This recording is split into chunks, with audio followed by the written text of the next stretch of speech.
नमस्कार दोस्तों, पीसीएस गुरुजी में आपका स्वागत है। दोस्तों, अभी 2-4 दिन पहले छत्तीसगढ़ में एक जगह है जिसका नाम है बीजापुर, वहाँ पर नक्सली हमला हुआ और लगभग 24-25 हमारे जवान जो हैं सीआरपीएफ कोबरा बटालियन से जुड़े हुए थे, उन लोगों के शहीद होने की खबर आई है। काफ़ी नुकसान भी हुआ है। क्रॉस फायरिंग में हमारे जवानों ने भी कुछ नक्सलियों को मारा है। दोस्तों, अगर आप यूपी पीसीएस या आईएएस की तैयारी कर रहे हैं और शुरुआत में कर रहे हैं, तो आपको कुछ चीज़ों के बारे में पता होना चाहिए। वैसे तो बहुत कुछ हमारे सिलेबस पे ऑलरेडी दिया हुआ है, लेकिन वैसे भी आपको पता होना चाहिए कि इस देश में चीज़ें हैं क्या? ये देश क्या चीज़ है? अगर आप कुछ भी नहीं पढ़ रहे हो, लेकिन इस देश को समझ पा रहे हो, चाहे इस देश की सोसाइटी को, इस देश में जो अलग-अलग डिफरेंट विचारधाराएँ, आइडियोलॉजीज़ हैं, इस देश में जो इकोनॉमिक्स है, इस देश का जो इतिहास है, अगर इसको आप बहुत ही मोहब्बत से पढ़ पा रहे हो, तो मैं आपको गारंटी देता हूँ कि आप ये एग्ज़ाम हँसते-खेलते क्रैक कर ले जाओगे। जो लोग ये एग्ज़ाम को पढ़ाई समझते हैं, सोचते हैं पढ़ना है, किताबों को रख के और रटने की कोशिश करते हैं, वो ये एग्ज़ाम कभी क्रैक नहीं कर पाते। लेकिन जो लोग इस एग्ज़ाम को कुछ लर्निंग प्रोसेस के माध्यम से सीखने की कोशिश करते हैं कि क्या चीज़ होती है, ये हमारा देश क्या है, हमारी सोसाइटी क्या है, आप देखोगे कि धीरे-धीरे उनके आंसर्स की क्वालिटी बहुत अच्छी हो जाती है और वो बहुत बेहतर परफ़ॉर्म करते हैं, अगर हम कंपेयर करते हैं उन लोगों से जो लाखों रुपए, करोड़ों तो नहीं बोलूँगा, लाखों रुपए खर्चा करते हैं, दिल्ली में जाते हैं, यहाँ जाते हैं, वहाँ जाते हैं और उसके बाद प्री तक ही नहीं निकल पाता। 99% ऐसे लोग जो दिल्ली जाते हैं या बड़ी कोचिंग्स में जाते हैं, मैं कहता कोचिंग खराब नहीं है, कोचिंग बहुत अच्छी होती है, लेकिन 99% जो वो लोग जो बड़ी-बड़ी कोचिंग में ये सोच के जाते हैं कि सिर्फ पैसे दे देने से सफल हो जाएँगे, तो दोस्तों को बता दूँ मैं, ये एग्ज़ाम में वही सफल होता है जो इस एग्ज़ाम को मोहब्बत करता है। अगर आप प्यार कर रहे हो, तो आप हर रोज़ कुछ ना कुछ सीखने की कोशिश करोगे और फिर एक दिन ऐसा आएगा कि एग्ज़ाम क्रैक कर दोगे और आपको पता भी नहीं लगेगा आपको। खैर, आज हम नक्सलियों के बारे में पता करेंगे। नक्सली वैसे हमारे सिलेबस जीएस 1 में है, नक्सलिज़्म, ठीक है? तो वो पॉइंट तो है ही है, लेकिन आज इस वीडियो के माध्यम से आप कहानी समझ जाओगे कि भाई ये है क्या? ये कौन लोग हैं? क्या चाहते हैं? इनसे क्या खतरा है? हमारा देश क्या कर रहा है? हमारी सरकार क्या कर रही है? इस वीडियो के माध्यम से पूरा जो आप नक्सलिज़्म का जो पूरा कॉन्सेप्ट है, इसको आप बहुत आराम समझ जाएँगे। दोस्तों, स्टार्ट करने से पहले छोटी-सी इन्फॉर्मेशन, जो लोग 2022 की तैयारी कर रहे हैं, अभी बहुत टाइम बाकी है, 15 महीना तो खाली प्री के लिए बाकी है, उसके बाद 18-19 महीने आपके मेंस के लिए बाकी हैं। जो लोग शुरुआत करना चाहते हैं 2022 से यूपी पीसीएस के लिए, उन लोगों के लिए एक कोरोना काल में एक छोटा-सा एक ऑफर हमारी तरफ से दे रहे हैं, जिसमें आपको हम प्री प्लस मेंस पढ़ाएँगे। हर चीज़ वीडियोज़, पीडीएफ, टेस्ट के माध्यम से और वीडियो कॉन्फ्रेंसिंग के माध्यम से आपको तैयार कराएँगे। आपको कोई किताब नहीं खरीदनी है, ए टू ज़ेड सब कुछ आपको यहाँ से मिलता है। कुछ भी किताब नहीं खरीदनी है, सब नोट्स के माध्यम से पढ़ाई करोगे और फीस कितनी है? मात्र ₹1000 per month, 1000 rupees per month की फीस है। अगर आप इंटरेस्टेड हैं या कुछ आपको प्रॉब्लम है, तो आप 8317040152 पे कॉल करके मुझसे डिस्कस कर सकते हो। अब ज़्यादा समय ना बर्बाद करते हुए डिस्कस करते हैं कि भाई ये नक्सलिज़्म है क्या? दोस्तों, वेस्ट बंगाल में एक जगह है दार्जिलिंग और दार्जिलिंग उस जिले के छोटे साउथ में एक जगह का नाम है नक्सलबाड़ी। नक्सलबाड़ी शब्द ही नक्सलवादी बना, नक्सलबाड़ी से निकल के आया नक्सलवादी, नक्सलिज्म इंग्लिश में कहते हैं ये, ठीक है?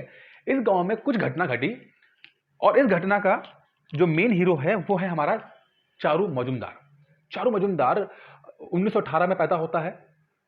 1918 जब देश आज़ाद नहीं हुआ था, उस समय पैदा होता है, वहीं नक्सलबाड़ी में पैदा होता है। जमींदार खानदान से बंदा है।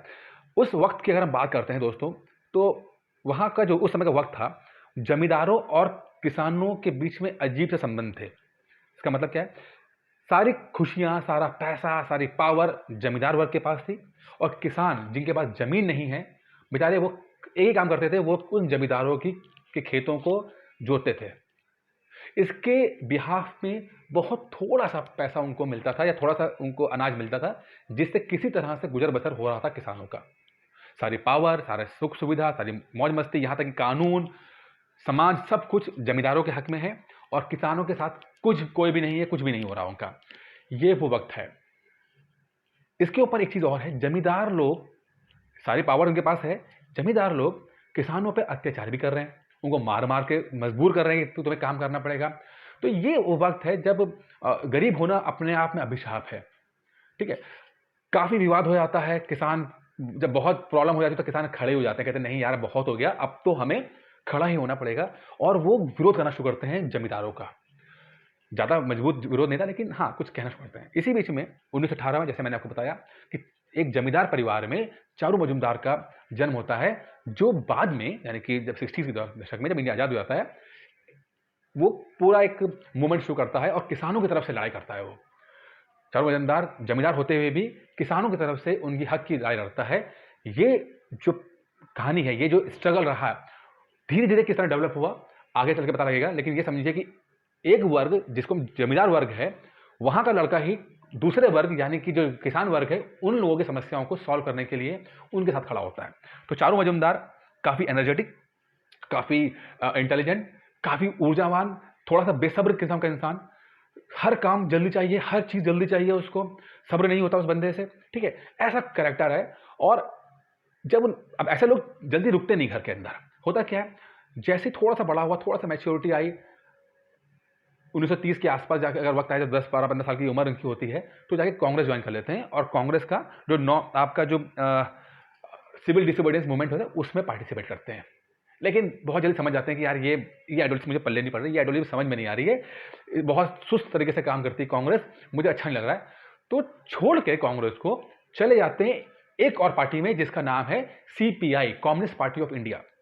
सीपीआई पार्टी जो है वो 1925 में बनती है हिंदुस्तान में। ये वक्त है जब आरएसएस भी हिंदुस्तान में बना, गठन हुआ इसका। सीपीआई भी गठित होती है 1925 के अंदर। ये रशिया के जो लेनिन आते हैं उस वहां से ये इंस्पिरेशन लेती है। और जो लेनिन आया उसके बाद स्टालिन जो आए, जिस तरह की इकोनॉमिक पॉलिसीज, सोशल पॉलिसीज जिस तरह से रशिया में चला रहे थे, सेम चीज वो चाहते हैं इंडिया में होनी चाहिए। यानी कि डिस्ट्रीब्यूशन ऑफ नेचुरल जो रिसोर्सेज है उसका इक्वल डिस्ट्रीब्यूशन होना चाहिए। यानी कि अगर इस देश में कुछ निकल रहा है, जमीन खोद के कुछ आपको मिनरल्स मिल रहे हैं या कुछ भी ये देश पे कमा रहा है, तो उस पर सभी लोगों का हक है। ऐसा नहीं कि सिर्फ पूंजीवादी लोग यानी कैपिटलिज्म की तरह आप कुछ लोग तो फायदा उठाएं, मैक्सिमम लोग इससे दुखी रहें। तो इस विचार के बहुत खिलाफ थे कम्युनिज्म। कुछ ना कुछ ये समाजवादी रूप होता है, समाजवादी भी यही बोलते हैं। समाजवादी और कम्युनिस्ट में फर्क ये होता है कि समाजवादी बोलता है इक्वल डिस्ट्रीब्यूशन ऑफ सोसाइटी या मिनरल्स होना चाहिए, लेकिन कम्युनिस्ट थोड़ा सा एक और एग्रेसिव हो जाते हैं, बोलते हैं कि पॉलिटिकल पावर भी उसमें से ऐड कर लेते हैं। सोशलिज्म पॉलिटिकल पावर की बात ज़्यादा नहीं करता है, लेकिन जो कम्युनिस्ट हैं वो पॉलिटिकल पावर की बात करते हैं कि सिंगल पार्टी होनी चाहिए, फालतू ये डेमोक्रेसी फालतू चीज़ें नहीं होनी चाहिए। थोड़ा इसके बारे में बात करते हैं। आज की अगर संदर्भ बात करते हैं तो रशिया हो गया, चाइना हो गया, ठीक है, क्यूबा हो गया, ये सब कम्युनिस्ट कंट्री हैं। ये वेनेजुएला वगैरह भी कम्युनिस्ट कंट्री है ये, ठीक है। तो भाई हमारा चारू मजुमदार जो है वो 1937-38 में कांग्रेस छोड़कर सीपीआई में ज्वाइन कर लेता है और सीपीआई में आते ही बिल्कुल तहलका मचा जाता है, काफ़ी बेहतरीन काम करता है। और सबसे बेहतरीन काम जो चारू मजुमदार का निकल के आया, जो कि रिकॉर्डेड है, वो है 1943 का जो बंगाल में अकाल पड़ा, उसमें चारू मजुमदार द्वारा काम किया गया, बहुत बेहतरीन काम किया। 1943 का अकाल ये नेचुरल नहीं था, प्राकृतिक रूप से नहीं था, बनाया हुआ था। अकाल और सूखे में फर्क होता है। सूखा मतलब बरसाती नहीं हो पाई, ठीक है, लेकिन अकाल का मतलब होता है कि आपके पास मटेरियल तो था, खाना वाना था, लेकिन खाना पहुंच नहीं पाया। 1943 में कुछ ऐसा ही हुआ। सेकेंड वर्ल्ड वॉर का टाइम है। सेकेंड वर्ल्ड वॉर 1939 से लेकर 1945 के बीच में लड़ाई लड़ रही है। अगर हम एशिया की बात करते हैं, इंडिया के संदर्भ की बात करते हैं, तो यहाँ पर ब्रिटेन की फौज है और उसको खतरा है कि जापानी लोग हैं वो इंडिया में अटैक कर देंगे। जापानियों के साथ हमारे सुभाष चंद्र बोस भी हैं, ठीक है, दोनों बर्मा में लड़ाई कर रहे हैं, यहाँ पर काफ़ी हंगामा चल रहा है। इसी बीच में चर्चिल, जो वेस्टर्न चर्चिल हैं, जो इस समय मतलब उस समय इंग्लैंड के प्रधानमंत्री हैं, उनको लगता है कि हो सकता है जापानी हिंदुस्तान के अंदर एंटर कर जाएं, यानी कि ब्रिटेन को हरा के हिंदुस्तान के अंदर आ जाएं। और अगर वो आ गए तो जो भी तट पर, जो तट है, कोस्ट पर जितने भी रिसोर्सेज हैं, चाहे वो पानी का रिसोर्स हो, चाहे वो गाड़ियां हो, नाव हो, खेत हो, तो इसका इस्तेमाल करके वो और अंदर आ सकते हैं और इंडिया के अंदर आकर ब्रिटेन की सत्ता को चैलेंज कर सकते हैं। ऐसा ना हो तो चर्चिल ऑर्डर देते हैं कि भाई ऐसा है, जो जितना भी तट पर रिसोर्सेज हैं, चाहे कोई खेत हो तो उसको आग लगा दो, अगर कोई पानी का कोई सोर्स है तो उसको खराब कर दो, ठीक है, आप कोई पुल बना है तो पुल को तोड़ दो। तो ये सब चीज़ें इसलिए कही गई कि किसी तरह से जापानियों को रोका जा सके या उनकी स्पीड को स्लो किया जा सके। बहुत अच्छी बात है भाई, जापानी वैसे तो इंडिया अंदर एंटर नहीं कर पाते हैं, लेकिन इन सब चीज़ों में ये होता है कि जो तट पर लोग रह रहे होते हैं, बंगाल के तट पर रह रहे होते हैं, उनको उनको दिक्कत आना शुरू होती है और उनको खाना नहीं पहुँच पाता है, उनको अनाज नहीं पहुँच पाता है। यहाँ तक कि चर्चिल ने कहा था कि जो अनाज है ना, ये अनाज भी हमारे सैनिकों को होना चाहिए, हमारे लोगों से ज़्यादा सैनिकों के पास अनाज होना चाहिए। ये 1943 का वक्त है। तो इस समय ग्रीन रेवोल्यूशन नाम की चीज़ नहीं आई है, बहुत ही लिमिटेड अनाज इस समय है। तो जो लिमिटेड अनाज था वो सैनिकों के पास होना चाहिए, ना कि लोगों के पास होना चाहिए। सैनिक जिंदा रहे, लोग मर गए। लेकिन इस वक्त पे चारू मजुमदार ने बहुत मेहनत की और ऐसा स्टार कह सकते हैं यार, बहुत ही रिकॉग्नाइज्ड हुए, काफ़ी ज़्यादा पॉपुलर हुए 1943 के अकाल के समय में। एक और काम किया, बहुत बड़ा काम किया। बंगाल में ही एक काम और होता था और एग्जाम में आपको ये पूछा जाएगा। 1946 के आसपास की बात है। अभी देश आज़ाद नहीं हुआ, लेकिन देश आज़ाद होने की सुगबुगाहट होना शुरू हो चुकी है। 1946 का वक्त है और उस समय बंगाल में एक प्रथा चलती थी यार, एक सिस्टम चलता था जिसमें ये होता था कि जमींदार की जमीन होगी और किसान जो है वो खेती करेगा उसके ऊपर, और जो अनाज आएगा उसको 50-50% दोनों बांट लेंगे, यानी आधा किसान का और आधा जमींदार का। जो किसान है वो ये बोलते हैं कि भाई ठीक है, माना जमीन तुम्हारे पास है, यानी तुम्हारे पास राइट्स हैं जमीन के, लेकिन हम भी तो इतनी धूप में मेहनत करते हैं, बरसात हो, धूप हो, सर्दी हो, नंगे दुड़ंगे हो के हम तुम्हारे जमीनों को पे काम हल चलाते हैं। तो जो पैदावार होगी वो 50-50 नहीं होनी चाहिए, वो हमारे पास 75 और तुम्हारे पास 25 होनी चाहिए। 75 यानी 3 भाग होने चाहिए। तिभागा मूवमेंट इसे कहते हैं, ठीक है। तो ये तिभागा मूवमेंट हुआ और इसमें चारू मजुमदार जो कि जमींदार परिवार से आए थे, उसके बावजूद भी उन्होंने किसानों का साथ दिया और तिभागा मूवमेंट में बहुत अच्छा रोल प्ले किया उन्होंने और काफ़ी सक्सेस उनको मिल गई 1946 में। फिर बाद में जाके वह समझिए कि वो तिभागा मूवमेंट से फिर 75% उनको कुछ जमींदारों ने देने का प्रॉमिस कर दिया। ये चारू मजुमदार की सक्सेस थी, यानी 43 का अकाल और 1946 का तिभागा मूवमेंट। अब देश आज़ाद हो गया 1947 में, लेकिन चारू मजुमदार और उनके जो लोग हैं वो अभी चल रहे हैं पुराने वाले मोड में। उनको पता ही नहीं है कि देश आज़ाद हो गया है, या उनको फ़र्क ही नहीं पड़ता देश आज़ाद हो गया। उनके लिए सत्ता जो है, सरकार जो है वो ब्रिटिश सरकार है। चारू मजुमदार वो इंसान था जिसको लगता था कि ये राजा राम मोहन राय, ईश्वर चंद्र विद्यासागर, जिनको हम लोग बहुत पढ़ते हैं और अच्छा मानते हैं, चारू मजुमदार के लिए लोग बहुत फालतू थे। कहते ये तो ब्रिटिश के एजेंट्स हैं, ये सब अंग्रेजी पढ़ते हैं, अंग्रेजी तरह से सोचते हैं, इनको पता नहीं है कि किसानों को क्या दिक्कतें हैं, इनको पता ही नहीं कि सिस्टम क्या है। ये चारू मजुमदार का कहना था। यहां तक कि चारू मजुमदार को डेमोक्रेसी नाम की चीज समझ में नहीं आती थी कि ये जनतंत्र क्या होता है, डेमोक्रेसी क्या चीज होती है भाई। क्योंकि डेमोक्रेसी का जो सिस्टम शुरू हुआ बेसिकली वो अंग्रेजों के टाइम से शुरू हुआ। अंग्रेजों ने इस चीज़ को स्टार्ट किया और काफ़ी डेवलप किया, जिसको आज का हम डेमोक्रेसी समझते हैं, और हमें लगता है कि सबसे इंपॉर्टेंट चीज़ डेमोक्रेसी है। लेकिन चारू मजुमदार के लिए ये एक ब्रिटिश हथियार था, यानी ब्रिटिश सरकार का हथियार था, जिससे कि वो गरीब किसानों पर टॉर्चर कर सके, उनको कंट्रोल कर सके। तो डेमोक्रेसी के खिलाफ थे, कहते तो फालतू लगता था इसलिए। अब इसी बीच में काफ़ी उन्होंने हंगामा किया, कुछ जमींदारों को मार दिया। तो 1948 में सरकार ने, यानी इंडियन भारतीय सरकार ने उनको पकड़ के जेल में डाल दिया, ठीक है। यहाँ और सीपीआई पर बैन लगा दिया। 1948 गांधी जी मर गए हैं, आरएसएस पे बैन लग चुका है और आपका सीपीआई बैन लग चुका है, ठीक है। जेल में बैठे हैं, तभी एक बंदा आता है और वो भी काफ़ी एग्रेसिव है, काफ़ी खतरनाक है, और इंट्रोडक्शन होता पता लगता है कि उस जो नया बंदा आया है उसका नाम है कानू सान्याल। कानू सान्याल, कानू सान्याल वो बंदा जिसने वेस्ट बंगाल के उस समय के मुख्यमंत्री को काले झंडे दिखाए थे। इसका मतलब होता है हम प्रोटेस्ट करते हैं। काले झंडे दिखाना अंग्रेजी सरकार के अंदर एक क्राइम मान जाता था, और जो झंडे लहराता था उसको जेल में डाल देते थे। हम 47 में देश आज़ाद होता है और कानू सान्याल वेस्ट बंगाल के मुख्यमंत्री को काले झंडे दिखाता है और हमारी सरकार, हमारे देश की सरकार, इंडिया की सरकार पकड़ के जेल में डाल देती है उसको, ठीक है। यहाँ पर होता है खतरनाक मिलन, किसका? कानू सान्याल और चारू मजुमदार दोनों मिलते हैं, डिस्कस करते हैं, बातें करते हैं, किसानी मुद्दे बात करते हैं, और उनको समझ में आता है कि ये चीज़ तो बहुत गलत हो रहा है हमारे साथ, और दोनों बिल्कुल दो जिस्म और एक जान बन जाते हैं।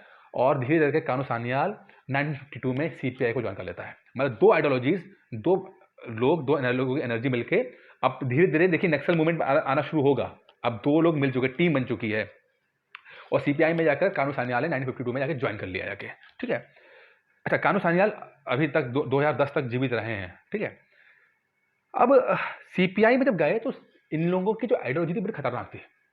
इनका बस ये था कि जो किसानों के जो दुश्मन है वो जमींदार हैं, जमींदारों को पकड़ो और मार दो, खत्म करो जमींदारों को लेकर। लेकिन सीपीआई में कुछ लोग ऐसे थे जो कहते थे यार ये सब चीज़ें गलत है, मारना मोरना नहीं, वॉयलेंस नहीं करना चाहिए, ठीक है, हम चाहते हैं कि जो रिसोर्सेज का डिस्ट्रीब्यूशन हो वो सही तरीके से होना चाहिए, और पूंजीवाद सरकार नहीं आनी चाहिए, समाजवादी सरकार आनी चाहिए, लेकिन इसका मतलब ये नहीं कि तुम जाकर किसी की गर्दन काट दो जाके, ठीक है।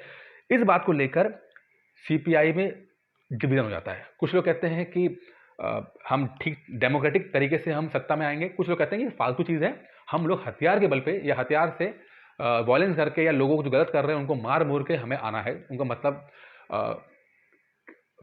एम पे था, मकसद पे था, ना कि जो प्रोसेस उसके ऊपर था। दो डिवीजन होता है, एक होता है सीपीआई जिसको आज भी हम जानते हैं सीपीआई, जिसमें ज्योति बसु हैं, काफ़ी लोग बाकी काफ़ी जो इस समय भी जो येचुरी साहब जो हैं सीपीआई में, जो सीपीआई को हम जानते हैं, कभी आपने पेपर में सुना होगा या न्यूज़ में सुना होगा, तो वो धड़ा वही था जिसने कहा था कि डेमोक्रेटिक तरीके से हमें काम करना चाहिए। लेकिन दूसरा धड़ा जो चारू मजुमदार और कानू सान्याल का था, उन्होंने बनाया सीपीआई-एम, सीपीआई मार्क्सिस्ट यानी कि एम, ये बनाते हैं, और इनकी विचारधारा वायलेंस पे आ जाती है। इनकी विचारधारा धीरे धीरे मऊ, जो कि उस समय चाइना के राष्ट्रपति थे, एक तानाशाह थे, उनकी आइडियोलॉजी में आता है।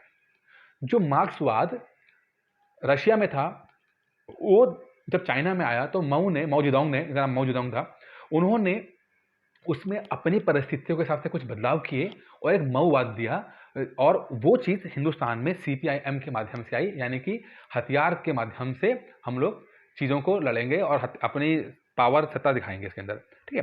कहा जाता है कि कानू सान्याल और चारू मजुमदार, ये लोग वहाँ चाइना गए थे, वहाँ पे मऊ से मिले थे, और मऊ ने कहा था कि देखो, अगर तुम्हें सत्ता में परिवर्तन करना है, सत्ता में तुम्हें आना है, तो तुम्हें पहले पब्लिक का सपोर्ट चाहिए होगा, ठीक है। उसके बाद जाके तुम्हें हथियार के माध्यम से चीज़ों को हथियार के माध्यम से या वायलेंस के माध्यम से तुम्हें सत्ता परिवर्तन करनी पड़ेगी। लेकिन कहा जाता है कि चारू मजुमदार को लगा कि सब फालतू बातें हैं, इतना टाइम मेरे पास है नहीं, हमें जो भी करना है जल्दी करना पड़ेगा। अच्छा, इसी में 1962 के आसपास चारू मजुमदार और कानू सान्याल एक डॉक्यूमेंट लेकर आते हैं जिसको बहुत पॉपुलर है, वो द हिस्टोरिक एट डॉक्यूमेंट ये आता है, और इसमें ये बताया जाता है कि किस तरह से चीज़ें होंगी, किस तरह से जमींदारों को ख़त्म किया जाएगा, किस तरह से चीज़ों को किसानों के पक्ष में किया जाएगा। तो ये वक्त चल रहा है जब चाइना की जो आइडियोलॉजी है वो नक्सलियों के अंदर धीरे धीरे आ रही है, जो कि वायलेंस करते हैं। वायलेंस किस लिए करते हैं? किसानों के लिए जमींदारों को मारते हैं। उनको लगता है कि इस दुनिया में सारी फसाद की जड़ जमींदार हैं, अगर जमींदार नहीं रहेंगे तो किसानों को सब कुछ मिलेगा, और इसमें लिए वो हिंसा करने से भी नहीं चूक रहे हैं, ठीक है। चाइना से आने के बाद, चाइना से जब आते हैं तो मऊ से मिलते हैं, तो मऊ से पहले खुश नहीं होता है, कहते हैं यार ये तो अभी वही बोल रहा है कि पहले जाके पब्लिक सपोर्ट लो और उसके बाद जाके हथियार का इस्तेमाल करो, उसके बाद सत्ता परिवर्तन करना, इसमें तो बहुत समय लग जाएगा इसके अंदर। तो कहते हैं नहीं, हमें और भी थोड़ा एग्रेसिव होना पड़ेगा, हमें चीज़ें और एग्रेसिव करनी पड़ेंगी। और इंडिया में आने के बाद चारू मजुमदार और कानू सान्याल सीपीआई-एम को भी छोड़कर एक नई पार्टी बनाते हैं जिसका नाम है CPIML, communist party of India Marxist Lenin party. ये पार्टी सिर्फ एक काम करती है, लोगों पकड़ो, गर्दन उड़ा दो, लोगों की मार दो, उन जमींदारों को मार दो जो गलत कर रहा है, वो उनकी गर्दन उड़ा दो। ये सीपीआईएम का काम था ये, ठीक है। इसी बीच में काफ़ी एग्रेसिव हो चुका था मामला। इसी बीच में एक बहुत बड़ी घटना घटती है जिसने काफ़ी परिवर्तित कर दिया मामला। वो था एक किसान था जिसका नाम था बिगुल एक किसान था जो कि एक जमींदार थे जिनका नाम था ईश्वर टर्की। उनके यहाँ खेती करता था, मतलब जोताई करता था। किसी बात को लेकर, जैसे कहा था कि कितना तुम्हें चाहिए, कितना पार्ट किसान रखेगा, इस बात को लेकर विवाद हुआ। बिगुल किसान ने ईश्वर टर्की के खिलाफ आरोप लगाए, लेकिन ईश्वर टर्की ने धक्के मार के पीट पाट के भगा दिया, कहते जाओ जो तुम्हें करना कर लो, मैं तुम्हें ज़्यादा हिस्सा नहीं दूंगा। बिगुल किसान उस समय आते हैं, किसान सभा होती है, जो चारू मजुमदार का उसमें हेड थे, चारू मजुमदार उसको कंट्रोल कर रहे थे। चारू मजुमदार के बाद आते हैं, चारू मजुमदार से बोलते देखिए जो ईश्वर टर्की है वो तो मेरी सुन नहीं रहा है और मेरी मेहनत का हिस्सा भी नहीं दे रहा है, तो मेरी हेल्प कीजिए। चारू मजुमदार लोगों के साथ आते हैं, लेकिन इसी बीच में ईश्वर टर्की जो कि पहले एयरफोर्स में होता है और उस समय तक कांग्रेस की पॉलिटिक्स में इन्वॉल्व हो चुका होता है, अपने लिए प्रोटेक्शन करा लेता है, अपने लिए बिल्कुल सैनिकों को बुला लेता है, जिस कारण से चारू मजुमदार ईश्वर टर्की का कुछ नहीं कर पाते हैं। लेकिन ईश्वर टर्की तो बच जाते हैं क्योंकि वहाँ पे CRPF आ चुकी होती है, लेकिन एक दूसरा जमींदार होता है उस क्षेत्र में, जिसका नाम है नागेंद्र राय। नागेंद्र राय इतने पावरफुल नहीं होते, उनके लिंक्स इतने मजबूत नहीं होते हैं। इसी बीच में चारों मौजूदार घर पहुंचते हैं और उनको मार देते हैं। अब ऑर्डर मिलता है कि गर्दन उड़ाने का। चारों मौजूदार बोलते हैं कि इसकी गर्दन उड़ा दो, क्योंकि ये बंदा गलत है, इसने किसानों को शोषण किया है। अब गर्दन उड़ाना, किसी की गर्दन काटना आसान काम नहीं है। इसके लिए चाहिए तो पावर, ताकत गर्दन उड़ाने के लिए। जितना बोलना आसान है उतना मुश्किल काम है करना। इसके लिए एक बंदा और बुलाया था जिसका नाम है जंगल संथाल। तीसरा सबसे इंपॉर्टेंट नक्सली, पहला चारू मजुमदार, दूसरा आपका कानू सान्याल और तीसरा जंगल संथाल। 6 फुट 5 इंच का बंदा, हट्टा कट्टा गांव वाला बंदा, वो नागेंद्र राय को पकड़ता है और एक ही तलवार की धार से उन गर्दन काट देता है। जंगल संथाल 6 फुट 5 इंच का बहुत खतरनाक बंदा, बाद में उनको दारू पीने की आदत पड़ जाती है और 1981 में बहुत ही गरीबी में दारू के प्रभाव से उनकी मृत्यु हो जाती है 1981 के अंदर। चलिए, अच्छा, इसी बीच में जो फार्मर्स हैं और जो जमींदार होते हैं, जमींदार जो हैं वो उस समय तक बंगाल में सीपीआई की सरकार आ चुकी होती है। ज्योति बसु जो बन चुके होते हैं सीएम, वो रोते हुए जाते हैं कि जमींदार कहते हैं कि भैया हमें बचाओ, ये तो बड़े खतरनाक हो चुके हैं, तो गर्दन काट रहे हैं हम लोगों की, कैसे करेगा इनकी, तो ये तो बहुत ज़्यादा हिंसा करने लगे। इसी बीच में ज्योति बसु जो सीपीआई के होते हैं, वो इस तरह के किसान होते हैं जो कि हिंसा कर रहे होते हैं, उनको टेररिस्ट घोषित कर देती हैं या नक्सलवादी घोषित करना शुरू कर देती है। अच्छा, अब सब कुछ चल रहा था, 1967 की बात है। नक्सलियों की एक महिला विंग की कमांडर थी, रिक्रूट करते हैं, उनका नाम है शांति मुंडा। शांति मुंडा उनकी महिला विंग की कमांडर है और इनको ऑर्डर मिलता है कि जाओ फला जगह पर और वहाँ पर एक जमींदार है, उनसे ज़मीन लो और ज़मीन को गरीबों बांट दो। मतलब जो सीपीआई एमएल के जो लीडरशिप होती है, वो शांति मुंडा से बोलती है कि आप फला जमींदार के पास जाओ, वहाँ पे जो ज़मीन एक्स्ट्रा पड़ी हुई है उसको लो और किसानों को बांट दो। शांति मुंडा जा रही होती हैं, तभी देखती हैं कि वहाँ पे कुछ भीड़ है और एक इंस्पेक्टर है जिनका नाम है सोनम वांगदी। उसने एक गर्भवती औरत को लात मारी है, जिसके कारण उसकी मृत्यु हो जाती है। ये इसी घटना के 2 हिस्से हैं, ठीक है। पहला जो पहली वर्जन है वो ये बोलता है कि शांति मुंडा ने देखा कि सोनम वांगदी जो कि इंस्पेक्टर है, उसने एक गर्भवती औरत को लात मारी, जिसके बाद उस औरत की मृत्यु हो जाती है और सोनम वांगदी को शांति मुंडा मार देती है। शांति मुंडा सोनम वांगदी को गुस्से में आके मार देती है। ये एक वर्जन है, पुलिस का वर्जन है ये। लेकिन ये शांति का वर्जन है। पुलिस बोलती है कि जो ये शांति मुंडा और ये टीम आई थी, ये तो जानबूझ के ही मारने के लिए आई थी। इसने ही सोनम वांगदी को पकड़ के मार दिया, ये कुछ नहीं कर रहा था और इसने ही जाके पुलिस स्टेशन में आग लगा दी है। अब जो भी रहा हो, जो आपका शांति मुंडा है, उन पर एलिगेशन लगता है कि इन्होंने पुलिस की हत्या की है। अगले दिन पुलिस बदला लेती है, 14 लोगों को मारती है, इसमें से 9 औरतें और बच्चे होते हैं। अब यहाँ से ही सब कुछ पलट जाता है। अब आइडियोलॉजी तो किनारे हो जाती है। अब होता है सबको मारो, जो पकड़ लो उसको मारना शुरू करो। अब पुलिस एक तरफ, वो उनके लिए नक्सली पहले उनके लिए टारगेट है और नक्सलियों को तो पुलिस है ही टारगेट। अब यहाँ से हिंसा का कहते हैं ना कि नंगा नाच स्टार्ट हो जाता है, ठीक है। अच्छा, अब जैसे मैंने बताया कि जो मऊ है, मऊ के पास जाते हैं तो मऊ ने तो सपोर्ट जो बात मऊ बोलते हैं तो उससे उनका ज़्यादा मज़ा आता नहीं है। यहाँ पर आके वो सीपीआईएमएल बना लेते हैं। सीपीआईएमएल बनाने के बाद 1969 में बना लेते हैं और एक वॉर ऑफ एनिहिलेशन शुरू करते हैं। 1969 में जब सीपीआईएमएल बन जाती है तो वॉर ऑफ एनिहिलेशन की बात करते हैं। इसका मतलब है कि जमींदारों का कंप्लीट सफाया। तो एक भी जमींदार बचना नहीं चाहिए, क्योंकि वही लोग हैं अकॉर्डिंग टू द नक्सली कि वही लोग हैं सारी फसाद की जड़ और उनको मार शुरू करो। ये बड़ी खतरनाक आइडियोलॉजी होती है। अब इसके बोल तो दिया उन्होंने, लेकिन पुलिस जो है वो काउंटर करना शुरू करती है। इस काउंटर में क्या होता है, चारों जो होते हैं वो तो अंडरग्राउंड रहते हैं, लेकिन कानू सान्याल अरेस्ट हो जाते हैं। कानू सान्याल अरेस्ट होते हैं और जेल में जाते हैं। जेल में जाने के बाद थोड़ा सा उनको समय लगता है, वो बाकी लोगों से मिलते हैं, पुलिस को देखते हैं, सरकार की बातें सुनते हैं, बहुत कुछ चेंजेस आते हैं और फिर कानू सान्याल धीरे धीरे करके अपनी जो पार्टी है उससे छोड़ देते हैं, नक्सली मूवमेंट छोड़ देते हैं और ये 1981 की बात है, छोड़ देते हैं। और फिर एक बाद में भी पॉलिटिक्स से जुड़े रहे, लेकिन उनका प्रभाव खत्म हो गया। 2010 में फांसी लगा लेके अपने सुसाइड कर लेते हैं। लेकिन एक खबर आती है कि 2006 में वो ट्रेन में जा रहे थे तो डाकुओं ने अटैक कर दिया और बहुत बूढ़े कानू सान्याल हैं, काफ़ी एज हो चुकी है, डाकू उन पे अटैक कर देते हैं, मतलब वही पब्लिक पे अटैक कर देते हैं लूटने के लिए। कानू सान्याल जो कि बहुत बुजुर्ग हो चुके हैं, डाकुओं से डरते हैं, डाकुओं को इंजर्ड कर देते हैं, घायल करते हैं। घायल अवस्था में भी वो डाकू का सामना करते हैं और डाकू को मार भगाते हैं। ये 2006 की बात है। लेकिन वही कानू सान्याल 2010 में डिप्रेशन से, चीज़ों को न संभाल पाने के, न समझ पाने के कारण 2010 में सुसाइड कर लेते हैं।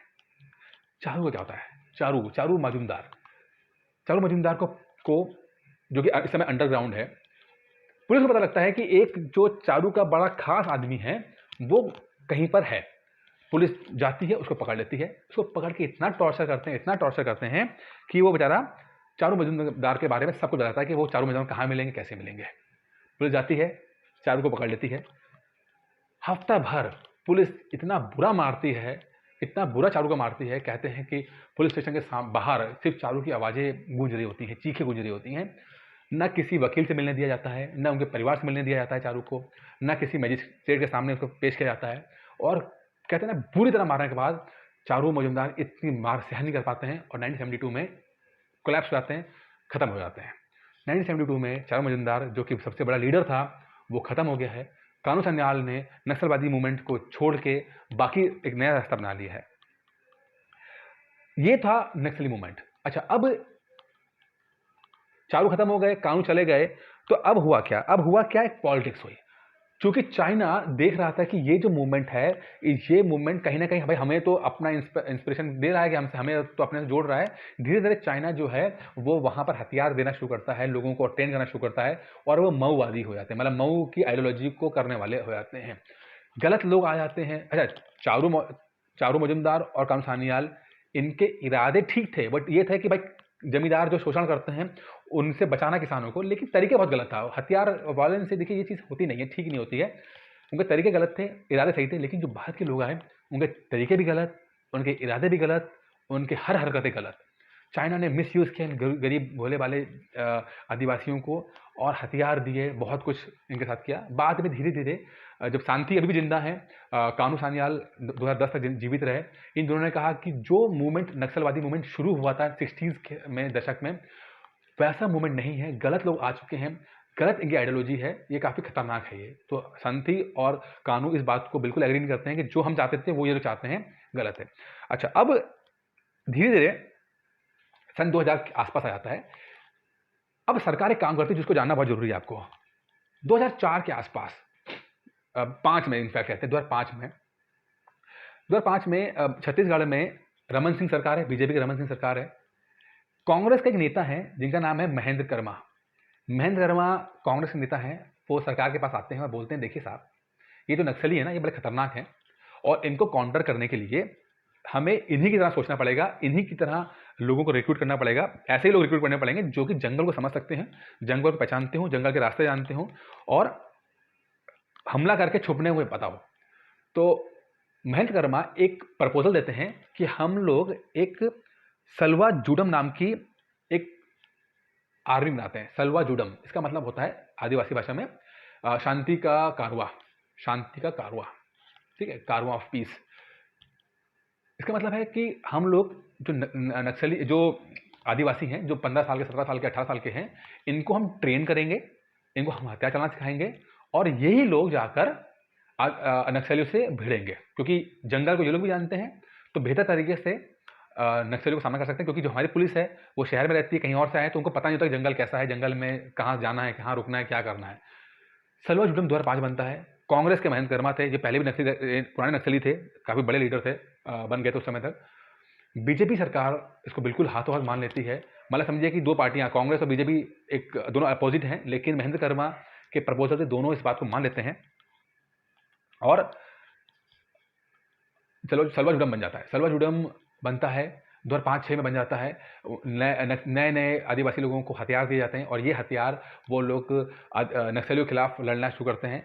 बाद में बहुत क्रिटिसिज्म आता है, बाद में जो ह्यूमन राइट्स वाले आते हैं, कहते हैं कि तुम लोग यार, जो पुलिस है और जो सरकार है वो ये गरीब आदिवासी, जो यंग आदिवासी है, इनको ढाल की तरह इस्तेमाल कर रही है, ये बहुत गलत तरीका है। 2013 में 11 में सुप्रीम कोर्ट इसको, सुलवा जुडम को इलीगल घोषित कर देती है। जैसे ही इलीगल घोषित करती है, रमन सिंह सरकार जो है, जितने भी ये सलवा जुडम के जो सिपाही थे, लोग थे, इनको पुलिस में भर्ती कर देती है। ठीक है, सलवा जुडम के बारे में गड़बड़ ये भी था, देखिए कि जब आप 15-17 साल के लोगों को हथियार दे दोगे, तो क्या होगा? होगा ये कि वो उसका मिसयूज़ भी करेगा। उसको इतनी सेंस तो है नहीं, तो वो क्या करता है, बदला लेते हैं कि भाई तुमने मेरे गाँव, मेरे पापा को बदनाम किया था, तो मैं तुम्हें पीट मार दूँगा जाके। तो अब हथियार उसके पास हैं, अब वो इस तरह का पर्सनल बदला लेना शुरू करते हैं।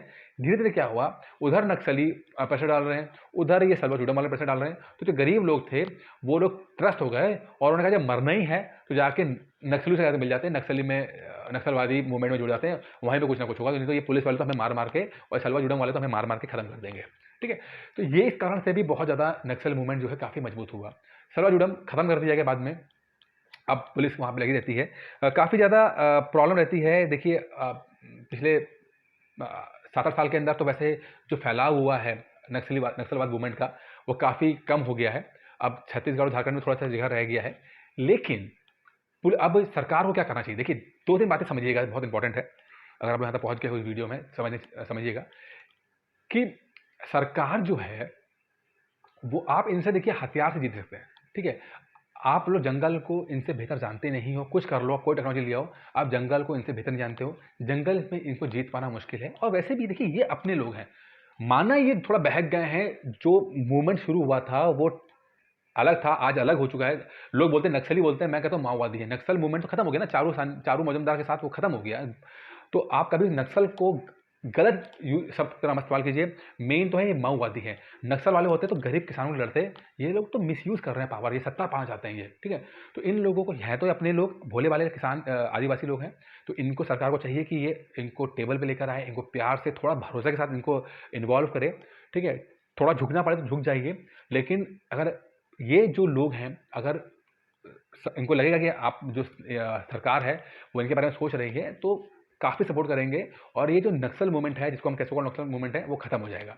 लेकिन अभी भी तनातनी चल रही है। आदिवासी कुछ ये नक्सली कुछ बोलते हैं, सरकार कुछ बोलती है, तनातनी चल रही है, लेकिन अभी तक चीज़ें कुछ निकल के नहीं आई हैं। उम्मीद करते हैं कि थोड़ा-सा सरकार एक ऐसा बोल्ड स्टेप लेगी जहाँ पर नक्सलियों को मेन स्ट्रीम में लाने की कोशिश की जाएगी। कुछ ऐसा रहा भी है शुरुआत में, रमन सिंह सरकार ने जो कहा था कि जो नक्सली सरेंडर करेगा तो हम उसको सरकारी नौकरी देंगे, पैसा देंगे और इस तरह की चीज़ें देंगे, सुरक्षा देंगे। लेकिन अभी भी हमें इस तरह के और प्रोग्राम की ज़रूरत है।